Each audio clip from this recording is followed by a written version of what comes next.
hablando del tema de la fidelidad, ¿sí? ¿Se acuerdan?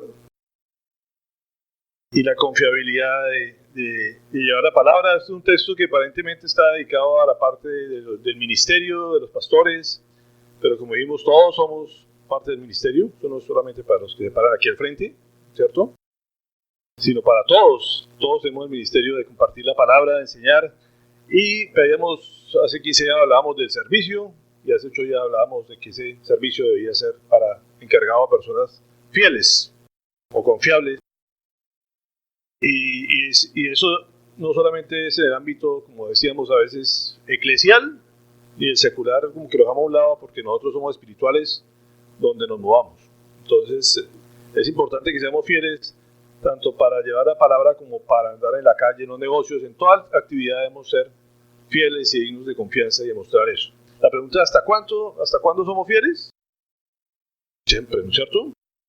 No de acuerdo a la circunstancia, depende de cómo se nos presenten las cosas, sino que debemos ser permanentemente fieles en todas las circunstancias, por más duro que parezca. La idea es que seamos probados y mostremos esa confiabilidad. El Salmo 51, el 15, 1, 2, quería compartir esto para que sirva de recordatorio. Dice, ¿quién, Señor, puede habitar en tu santuario?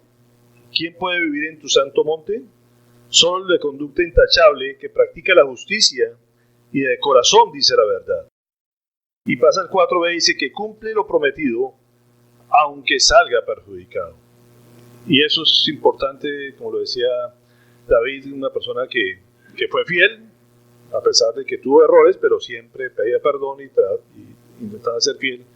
Y él decía, hay que decir la verdad y ser fiel, aunque, como dicen, uno salga perjudicado o esa verdad vaya en contra de nosotros. Es una persona fiel, que independientemente de donde llegue el agua, se mantenga diciendo la verdad y haciendo lo que Dios le agrada. Y eso muestra que la garantía de la palabra, y eso es lo que va a hacer una persona creíble. Uno debe hablar con el testimonio, de que precisamente es hablar la verdad independientemente de las circunstancias o lo que eso conlleve. Uno a veces comparte con personas que uno sabe que no quieren escuchar la palabra, ¿no es cierto? Y a todos nos pasa decir, oiga, ¿será que le comparto a esta persona? De pronto se me molesta, de pronto se enoja. Y Dios busca a las personas que a pesar de los riesgos, a pesar de las circunstancias, se atrevan a hablar, ¿no es cierto?, con la verdad. Y eso es lo clave de este mensaje que está diciendo Pablo a esta gente. No es para que nos creamos más que los otros, no es para que nos den elogios, sino para el contrario. Debemos mostrar con autoridad, y la autoridad se logra con el testimonio. ¿Sí? ¿Estamos de acuerdo? ¿Está ahí lo que hablamos la vez pasada? Y hoy andamos a hablar de una característica de esos siervos. ¿Cuál es esa característica? La humildad. Y ustedes, lo que no sé si pusieron bien atención a todo lo que Pablo está hablando aquí a los Corintios, en este texto. No sé si a ustedes les da la misma sensación que a mí. Hay una sensación como de ironismo, un poco con ironía les habla. ¿Sí o no? ¿Les habla de reyes? Sí, o sea, los trata un poco y los críticos a veces dicen por qué fue como tan duro con ellos, porque que se burlaba, hay un tonito igual es una persona humana y ponía su punto de vista y los trataba para que reflexionaran, y hoy nos va a hacer varias preguntas Pablo, así como se lo hizo a los corintios, que esas preguntas son para nosotros también, que analicemos y ese tono de la pregunta de él hace que nosotros reflexionemos un poco a lo que el Señor quiere también hablarnos a nosotros. Y uno es, ¿qué tan humildes somos?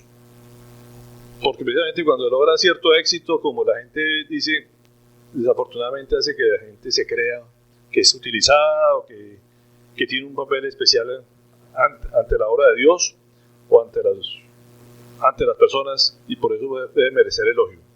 Y lo que era un problema que sucedía en la iglesia, y por eso hay algo de arrogancia cuando la gente decía, yo soy de Apolo, yo soy de Pablo. Lógicamente Apolo o Pablo también podían ser tentados a creerse que tenían sus seguidores. Y lo que Pablo está diciéndoles, aquí no hay nadie superior, aquí todo el mundo estamos para servir, ¿cierto? Y debemos de ser fieles hasta la muerte, y eso no nos da ningún privilegio nada más que lo que va a tocar el día de hoy. Entonces, el tema principal de hoy es la humildad, una característica clave de los siervos de Dios o de los hijos de Dios. Y él les dice una frase ahí que dice no ir más allá de lo que está escrito o lo que dice la Tanakh. ¿Qué es lo que está queriendo decir Pablo con eso? Hay gente que, como digo, se cree mucho más que eso, y lo que está exhortando a la gente de ustedes tienen que seguir a lo que dice la Tanakh. ¿Y qué es lo que dice la Tanakh? O la ley de Dios. ¿Para qué sirve la palabra de Dios? Para que tengamos un modo de vida. ¿Me explico? ¿Cuál es el modo de vida que debemos seguir? El que Dios le agrada. Y toda la Biblia es una forma de decirle, esto es lo que Dios le agrada que hagan. Por eso hay leyes, mandamientos, instrucciones para que vivamos como Dios manda. Una de las cosas que Dios manda es que gozosos, ¿sí o no? Y debemos ser gozosos. Entonces, cuando la gente trata de lograr cosas diferentes a lo que dice la palabra de Dios, está diciendo, ustedes están haciendo su propia doctrina para beneficio propio y están buscando una forma equivocada que no corresponde a lo que Dios quiere. Y eso es importante que lo tengamos claro. La Biblia no es un manual de cosas que simplemente para hacernos aburridos del rato. La Biblia es el manual para que vivamos como Dios manda. ¿Sí? Lo que salga de ahí no va a servir. ¿Estamos de acuerdo? Y la gente siempre busca otras cosas diferentes a la palabra de Dios. Y es lo que les empieza a decir. Lo que no corresponde, eso es lo que ustedes están haciendo. Por eso están en peleas, en divisiones. Eso es lo que genera el haberse salido de la palabra de Dios. Y aquí es importante que nos hagamos una pregunta. ¿Qué es lo que te mueve a las cosas? Y quiero insistir mucho en eso porque la gente, todos desde niños tenemos sueños. Uno le pregunta a un niño, ¿qué quieres hacer cuando grande? ¿Sí o no? Y todo el mundo tiene un modelo de algo, de cuál es el estilo de vida que uno quiere. ¿Sí o no? Porque eso nos marca a veces las profesiones. Uno al principio, muchos de nosotros soñamos con ser bombero. ¿Alguno quería ser bombero? Sí, mira, hay una bombera ahí, ¿cierto? Uno de pronto conoce a un bombero y lo ve el uniforme o aquí el naval. Ese es el peligro, ya está viendo. Mucha gente aquí en nuestro medio quiere ser naval porque ve a la gente con su uniforme. ¿Sí? ¿Sí han visto eso, los niños? ¿Sí les gusta a alguno ser naval o no? ¿No? Ninguno. Realmente cuando hay de la fuerza naval, la gente por el uniforme quiere hacer eso y porque todo el mundo como que le da cierto respeto, cierta autoridad tienen eso, o por el uniforme, otros por la autoridad del policía, entonces quieren ser policías. Antes era así, ahora no sé, ya como que he perdido la autoridad o ser el modelo de ejemplo. Pero todo el mundo quiere de una posición, muchas veces porque dice gana mucha plata. Y hay profesiones así, ¿no es cierto? Uno ve mucha gente, quiero ser médico, quiero ser doctor porque de pronto ve que les va bien. No se dan cuenta los que les va mal, pero la gente ve ciertas figuras de personas y dice, yo quiero ser como esa persona. ¿Sí? ¿Cuál es el propósito de eso? ¿La posición o las funciones que hace la persona? Y eso es algo que nosotros debemos tener claro. Yo quiero es una profesión o una posición, o quiero asumir las funciones que hace. Yo siempre le digo a la gente que me dice, yo quiero hacer medicina. Le digo, ¿tú quieres hacer turnos? ¿Tú quieres vivir sin tener tiempo para tu familia? ¿Sí? Pues, trabajar 24 horas sin que te los paguen. O sea, y entonces la gente dice, ¿eso es ser médico? Le digo, sí, eso es ser médico. ¿Sí? Eso es lo que la gente no ve que hay detrás de una profesión. Todo el mundo quiere ser gerente. ¿Sí? Y uno dice, ¿gerente para qué? Para tener que llegar primero que todos, para salir de últimas, para que no te reconozcan tu horario, sino que tienes que trabajar más de la cuenta. Y la gente dice, ¿en serio eso es ser gerente? Le digo, sí, eso es ser gerente. ¿Sí? Entonces la gente quiere la posición, pero no quiere la función o lo que está, o la hora relacionada a esa posición. Y todo el mundo dice, oye, muchos quieren ser pastores como tal. Aunque, como digo, todos debemos ser pastores. Pero todo el mundo quiere estar aquí de pronto parado, ese es el sueño de mucha gente. Y no saben, por los diezmos, ¿sí? Pasa, es así. Ya, no es chiste porque ahora es así, o sea, ahora dice, mire, hasta los pastores siguen avionetas y guardaespaldas, ya privadas y guardaespaldas, entonces ahora, así como fue un momento ser traqueto, ahora ser pastor, vive parecido, ¿sí? Debe aparecer, ahora viven en forma parecida, entonces hay mucha gente que tiene ese modelo y eso es lo que quieren hacer, pero no se dan cuenta cuál es la función de eso, y fíjense que en esa época pasaba exactamente lo mismo. Y por eso Pablo hace la declaración que la gente confunde los cargos con la función. Y Pablo dice, ¿por qué no me imiten a nosotros? Aquí estamos nosotros como testimonio y ojalá que nos imiten a nosotros porque nosotros somos imitadores de Cristo. Pero los líderes, los pastores estaban tomando otros ejemplos de otro tipo de vida que no era el que ellos les habían enseñado y no era lo que querían seguir. Primera Juan 2, 16, 17. Porque nada de lo que hay en el mundo, los malos deseos del cuerpo, la codicia de los ojos y la arrogancia de la vida provienen del Padre, sino del mundo. El mundo se acaba con sus malos deseos, pero el que hace la voluntad de Dios permanece para siempre.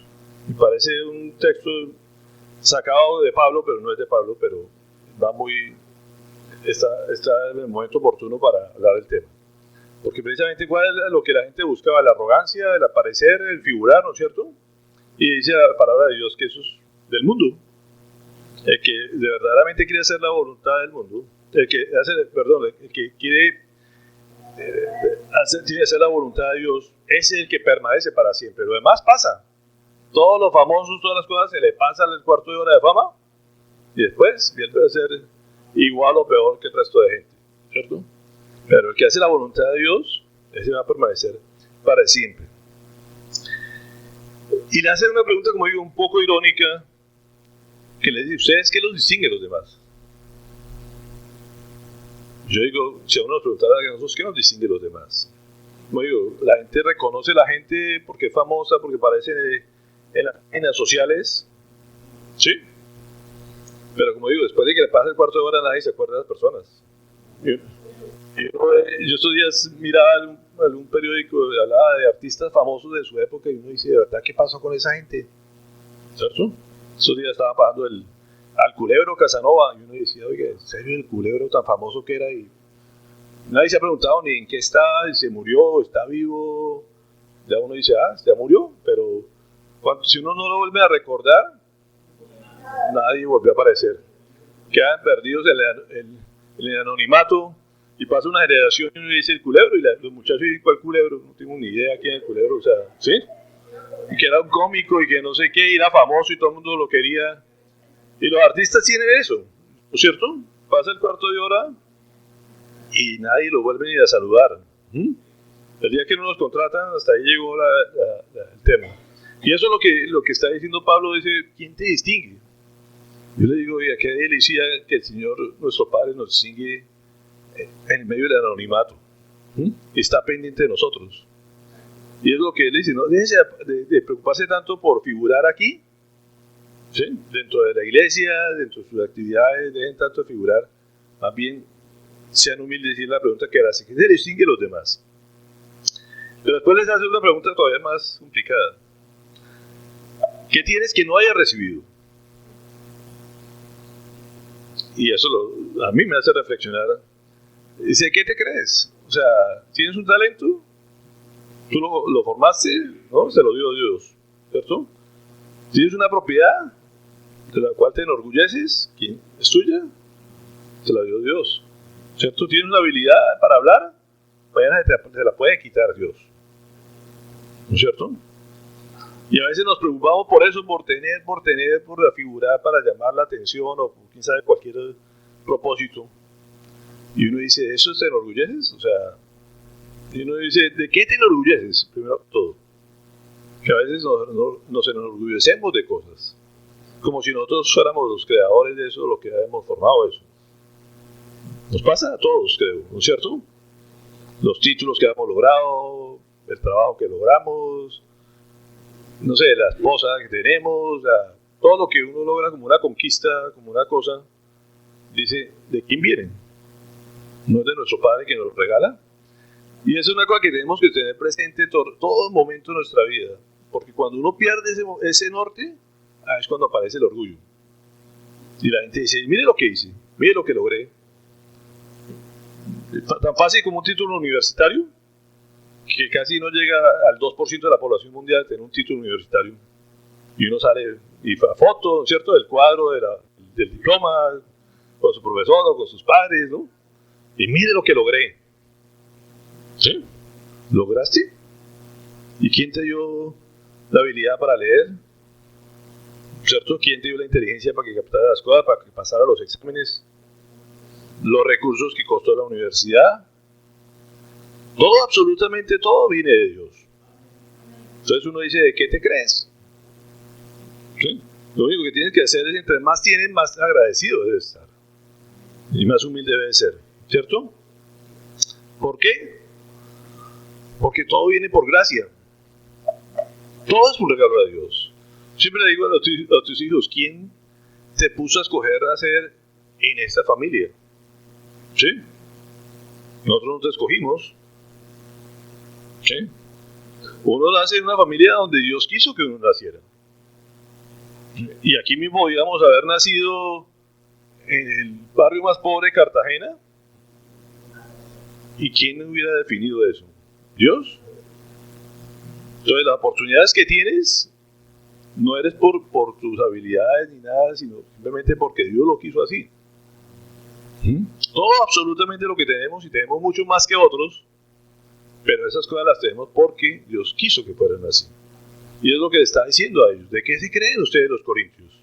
Que eran los aviondos, los que estaban en la meca del mundo mundial en ese momento. Y les decía a ustedes de que era gente creída. Les decía a ustedes que se creen. Y ahora forman partidos entre ustedes a ver quién es el mejor. De ahí salen las peleas, de ahí salen las divisiones. Es cuando la gente se cree mejor que otro. Y le está diciendo a ustedes de qué se creen. Y después les dice, ¿son reyes? O sea, ojalá fueran reyes, ¿no? Pero hay entre esas preguntas que le hacen, hay algo que me da tristeza a veces. Cuando la dice, ya tienen todo lo que desean. ¿Qué pasa cuando la gente tiene todo lo que desea? ¿Ah? No, precisamente ellos se sentían que ya tenían todo, o sea, y a veces llega uno a sentir que tiene todo. ¿Ah?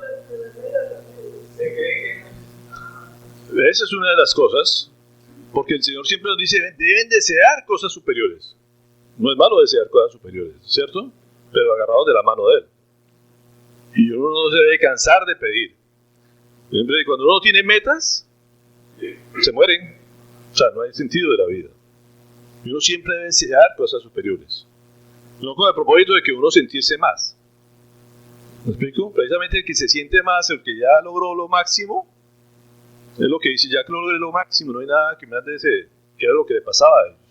Y es lo que le pasa a mucha gente en la sociedad. A veces la gente lo único que quiere tener es más dinero, es lo único que quieren tener, pero el resto no quieren tener nada más porque ya lo tienen todo.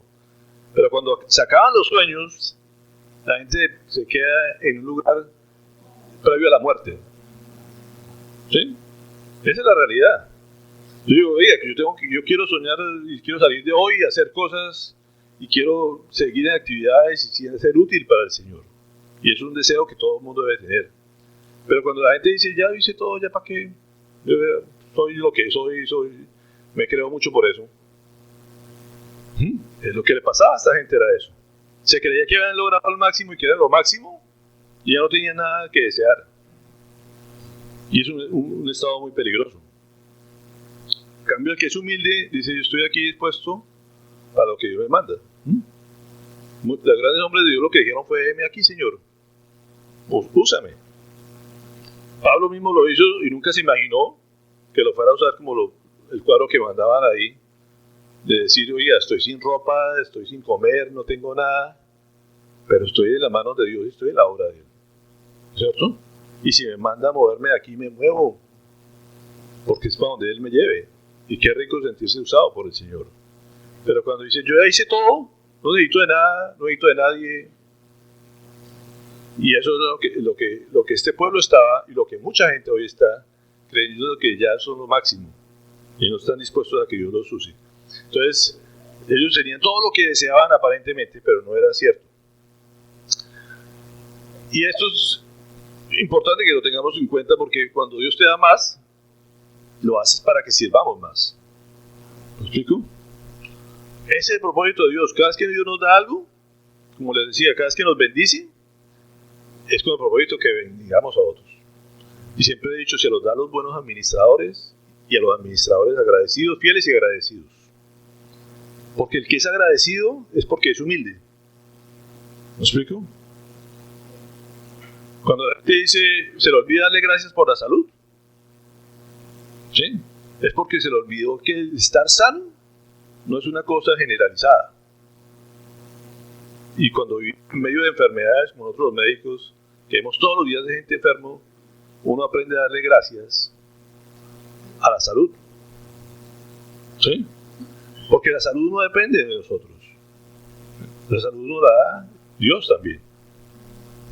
La libertad, ahorita veo abogados, digo, los abogados que ven gente todos los días en la cárcel, dice, deben de estar todos los días agradecidos por la libertad. Para los que estamos no estamos en ese medio de la libertad, para nosotros es algo normal, o sea, ¿cierto? Pero cuando alguien trabaja en medio de presos, debe estar todo el tiempo agradecido que no está en otro lado de la reja. Y que sabe que fácilmente es muy fácil caer del otro lado de la reja. Aquí cualquiera le crea cargo y se lo meten. Como es fácil estar en una cama de hospital. De un momento a otro, estamos aquí, mañana podemos estar en una cama de hospital. Y cuando tiene esa visión, tiene que mantenerse agradecido permanentemente. ¿Sí? Y eso es lo que dice. Cada vez que el Señor nos da algo, ¿es para qué? Para servirse y para darle todo el señorío a Él y no a nosotros. Que es lo que hace, lo contrario de lo que hace la gente en el mundo. Que la gente, entre más tiene, más se enseñorea, más se crece. ¿Sí?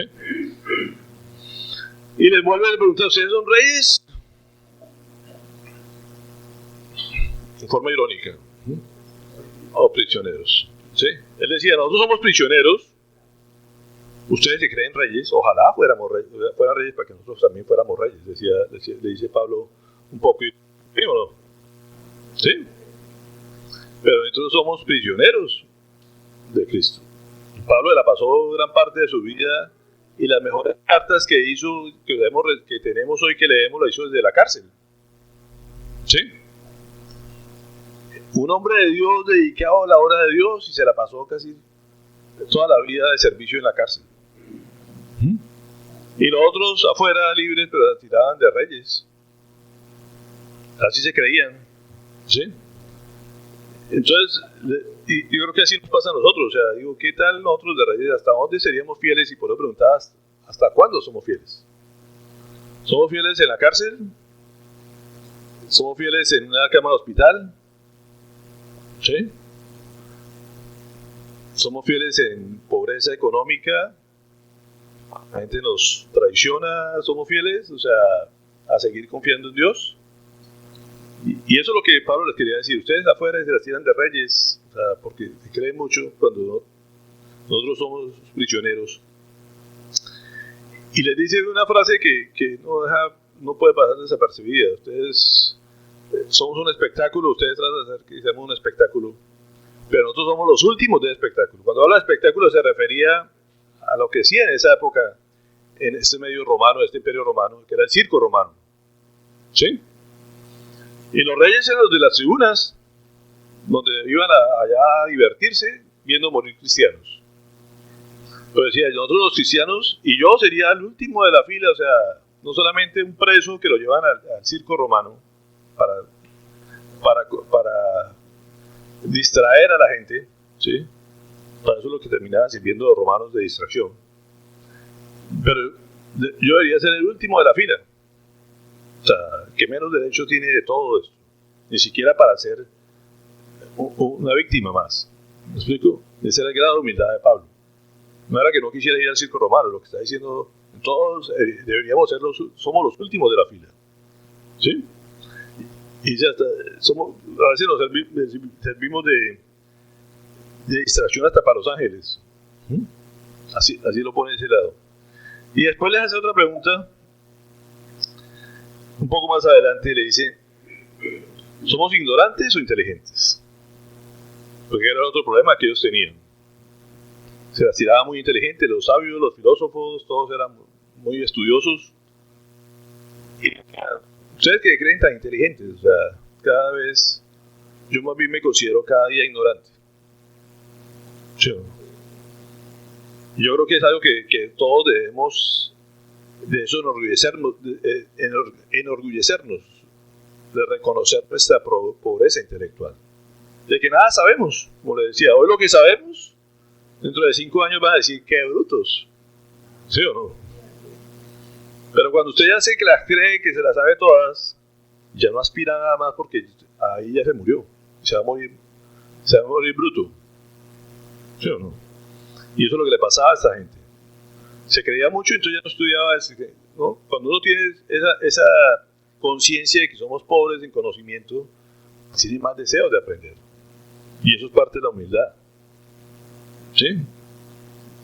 Yo creo que muchos de ustedes, y en el gremio nuestro pasa, que los médicos, yo mismo hablaba con otro médico y eso va donde otro colega y dice, me trata como si él fuera que las supiera todas, ¿sí? Y me trata con una desidia, como si nunca se fuera a equivocar, y eso es muy común en el gremio, ¿sí o no? Es decir, Dios que la sabe y ni siquiera explora al paciente, y le pasa a la gente. Y el otro se sentía del otro lado como paciente y decía, ¿qué se cree? O sea, si ni siquiera me explora, ni siquiera dice, como que se las supiera todas. Y eso pasa en todas las profesiones y en todas las áreas. Como les decía, uno de para aquí es por un tema, pero igual se puede equivocar. Si uno está dispuesto a tener la posibilidad de equivocarse, ya cayó en el orgullo. ¿Sí?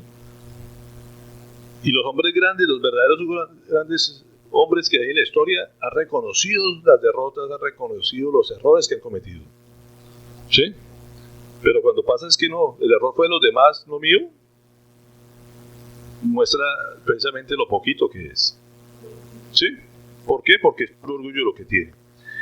Igual bien nos pregunta, la vez pasada que hablábamos en 1 Corintios 3:18, dice que nadie se engañe, ¿se acuerdan? Y es importante cuando dice que nadie se engañe.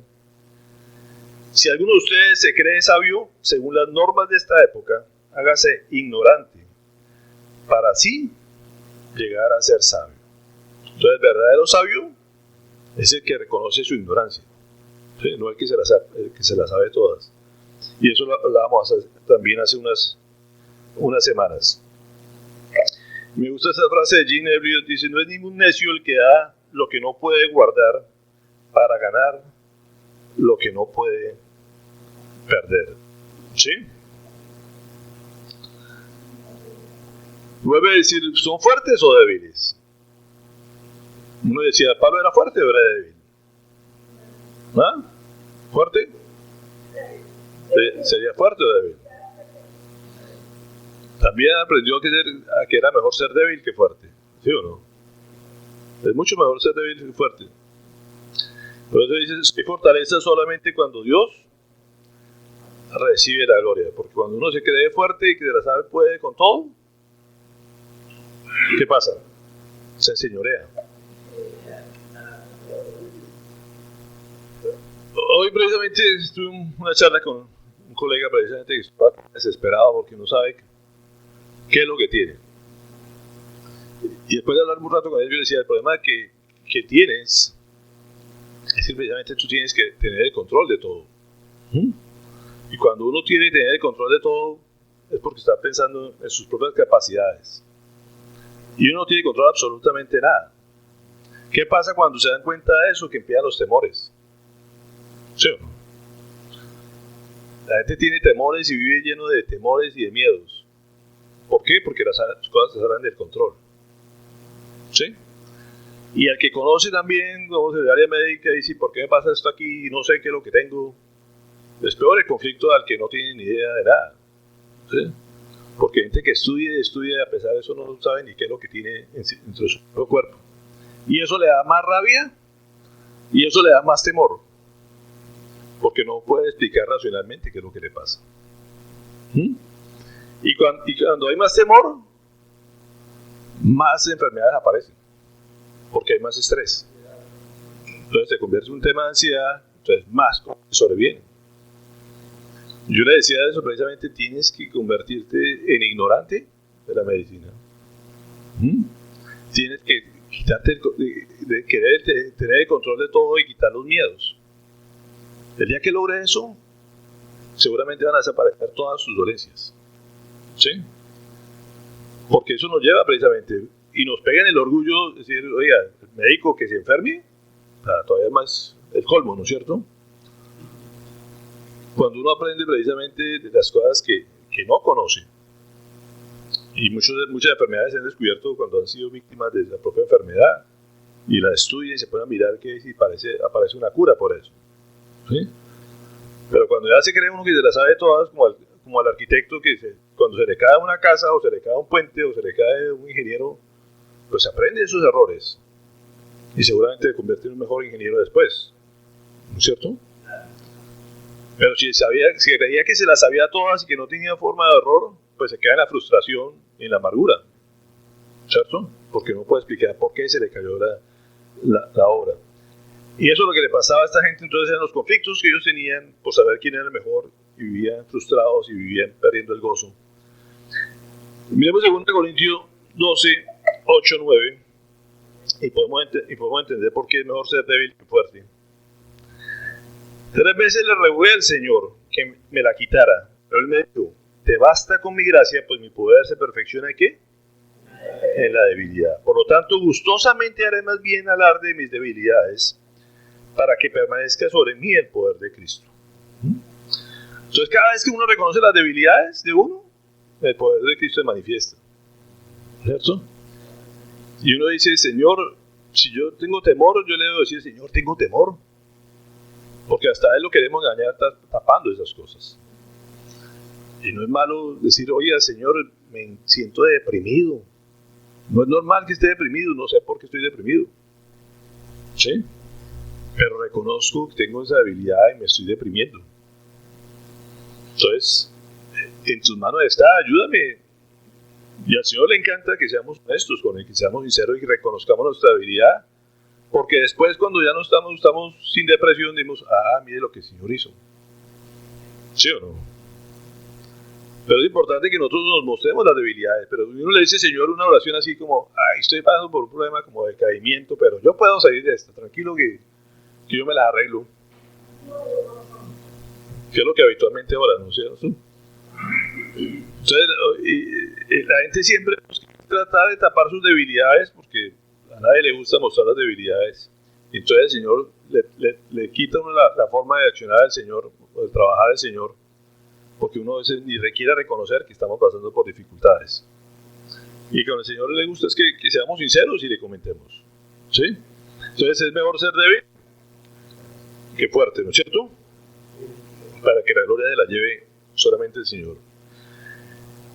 Y después dicen, ¿es mejor ser honorable o despreciado? Ya están aprendiendo. ¿A quién no le gusta que le rindan honores? Al ser humano como tal le gusta, ¿no es cierto? ¿Sí? ¿A quién le gusta, como él decía, estar para comer, sin nada de vestir? No sé qué la gente anhela. ¿No? Todo el mundo dice, ojalá tenga el Rolex y la pinta donde todo el mundo me voltea a mirar, ¿no es cierto? Pintas de diseñadores. Eso es lo que el mundo enseña y eso es lo que la gente sueña tener. De ahí eso vive la publicidad, ¿no es cierto? Pero que lo vean a uno sin ropa de marca, tenemos por ahí, pero ya con ropas, como dice ahí, harapos, dice la palabra, pues como que no, ¿no es cierto? Entonces los otros vivían angustiados, atormentados por estar a la moda, por quedar bien con los demás. ¿Para qué? Para que les rindieran honores. Y le decía yo, aquí el último de la fila, ¿cierto? No tengo para comer, no tengo para vestirme, nadie me voltea a mirar.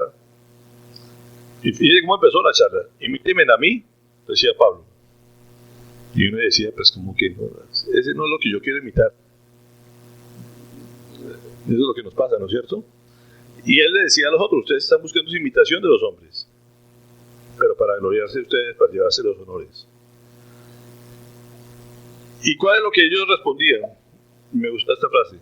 Lo que la vida hace por nosotros depende de lo que haya en nosotros.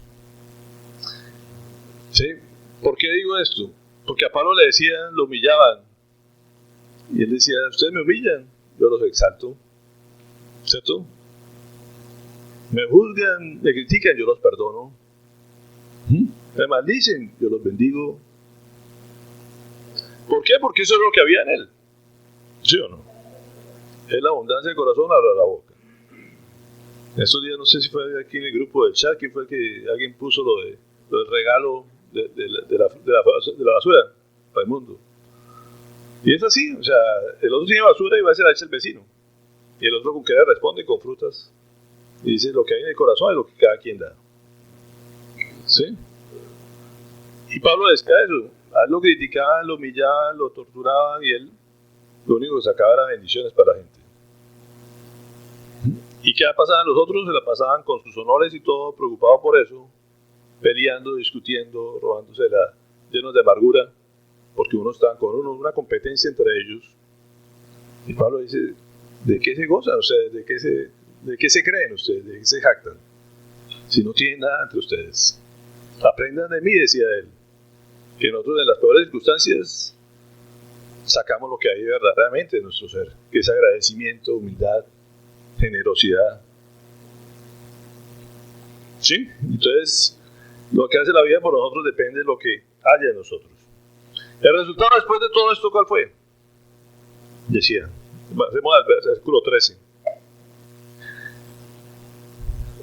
Se nos considera de la tierra, la basura del mundo. Toda la obra de un hombre de Dios para al final ser considerado la basura del mundo. Dice Pablo, la basura del mundo. Entonces nosotros ¿qué somos? La basurita del mundo. No llegamos ni a basura. Somos la basurita del mundo. Claro, nosotros no caemos bien. Somos los antipáticos, los que aguafiestas, los creídos, de todos nos damos calificativos, ¿sí? Y es cuando uno dice, estoy haciendo mi papel bien, ¿sí? Porque si fuéramos como los demás buscando honores y recibiendo honores, pues eso es lo que hace la gente, ¿no? ¿Qué le gusta a los políticos? No le gusta venir a servir, no le gusta venir a humillarse, no le gusta utilizar sus dones para la demás gente, sino, como digo, mismos. Son los que llevan los honores y las multitudes lo siguen. ¿Sí? Pero él dice, nosotros somos la basura del mundo, impopulares, pero eficientes. Está haciendo campaña política. Muy oportuno eso es lo importante, ser eficientes, pero para la gloria de quién. Pero ¿cómo termina diciendo? Hasta el día de hoy. En la otra versión, ¿cómo decía? ¿Ve cómo termina la palabra? Sí, hasta este momento, dice, o hasta el día de hoy. ¿Qué está diciendo él? Ese es nuestro papel aquí en la tierra. Pero allá, el Señor nos va a alabar, nos va a dar gloria a nosotros. Y eso es lo que uno tiene que visualizar siempre. Eso es lo que debe anhelar siempre. ¿Sí? Aquí nos pueden humillar, nos pueden decir todo, y todo eso tenemos que es agradecerlo, bendecirlo. Pero el Señor, a esos precisamente que han sido fieles, que se han puesto su vida a servicio de los demás, que han sido fieles y que han sido humildes, dice, a esos voy a exaltar allá. ¿Sí? Aquí no se crea nada, no somos de absolutamente nada, somos la basura del mundo. Qué rico ser considerada la basura del mundo. ¿Me explico? Mientras no nos veamos en ese lugar, en ese papel, no vamos a ser nunca exaltados en el lugar que el Señor nos tiene reservado. ¿Sí? Debemos ser eficientes, pero para Él. ¿Sí? Que el testimonio nuestro sea de humildad, de servicio a los demás, que no importa lo que nos hagan, perdonemos. Si no perdonamos es porque hay orgullo en nuestro corazón. ¿De dónde viene la amargura? De pronto tener un sueño y no lograr ese sueño porque lo hacemos de nuestras fuerzas. Entonces la gente es amarga. De no haber tenido la persona que soñaba, porque todos los sueños que de pronto lo quiso hacer en sus fuerzas y no lo logra, le lleva a resentimiento y amargura. Y ahí vienen los pegados los celos. ¿Sí? Usted sí lo tiene y yo no, entonces... Pero cuando la gente es humilde y dice lo que el Señor me quiera dar, usted es lo que, de acuerdo a la voluntad, no sufre nada. ¿Sí? ¿Por qué? Porque es humilde. Terminamos la fidelidad en el servicio y mentalidad humilde. Esa es la clave. Del capítulo 4 lo que podemos sacar de conclusión es eso. Debemos ser fieles para servir, pero con una mentalidad de humildad. Eso no solamente, como digo, para que para aquí al frente, es para todo el mundo. Y ojalá lo practiquemos y lo tengamos eso presente. Si el Señor nos quiere o nos desea utilizar, quiere que seamos así. Mientras no seamos así, le vamos a poner un impedimento para que nos use. Seamos eficientes. Si alguien quiere un lugar para aparecer, para ganarse su propia gloria, su propia fama, el futuro no es muy halagador. O lo pueden halagar los hombres, pero Dios no. ¿Sí? Entonces, como decía, vamos a cortar este más bajito para que no solamente los altos quepan aquí, sino los bajitos también. Les prometo eso. ¿Sí? Porque qué rico que todos puedan estar aquí parados compartiendo lo que Dios les da. ¿Sí? Esto es para todos, esto no es para mí solamente. Entonces, aquí no es nada que enorgullecerse por estar aquí al frente parado. Como digo, el que para aquí es para servir y darse a los demás. Y la idea es, todos deben anhelar y soñar con estar aquí parados, por decir un ejemplo. ¿Sí? Eso es un buen sueño para compartir lo que Dios les dé. ¿Sí? Es muy cómodo pronto venirse aquí a sentarse y a recibir y no desear nada más, como les pasaba a ellos. Y entonces o uno está infravalorando o tiene poca expectativa, ¿sí? Pero lo que el Señor le pide y los enseña siempre es que uno debe anhelar y pedirle porque somos sus hijos. Cada día debemos ser más, pero ¿para qué? Para servir y darle toda la honra a Él. Nunca perder eso en nuestra mente y de nuestra visión, ¿cierto?